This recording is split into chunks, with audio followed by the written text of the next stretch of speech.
আজকে আমার কিছু স্পেশাল উম্মত আছে, আরো জোরে আরো জোরে, স্পেশাল উম্মত, স্পেশাল উম্মত। আমার কিছু দামি উম্মত আছে, আজকে যদি তাদেরকে কাঠগড়ায় দাঁড় করান, আল্লাহ আমার উম্মত গুলি লজ্জা পাবে, আমি নবীও লজ্জা পাবো, আপনিও লজ্জা পাবেন। যারা দুনিয়ার মধ্যে থাইকা তোমার গোলামি করে, আমার মোহাব্বত আমার সুন্নতকে আঁকড়িয়ে ধরে জীবনটা কেমন ভাবে সাজিয়েছে। আল্লাহ যারা ঘুমকে হারাম করে দিয়েছিল, খাবারকে বন্ধ করেছিল, নফসকে থামিয়ে দিয়েছিল, যাদের দিকে তাকালে তোমার কথা আমার কথা স্মরণ হয়ে যায়,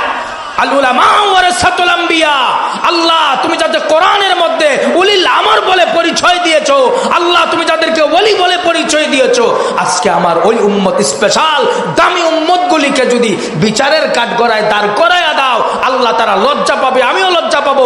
সুতরাং তাদেরকে বিচারের কাঠগড়ায় দাঁড় না করায় জান্নাতে পৌঁছায়।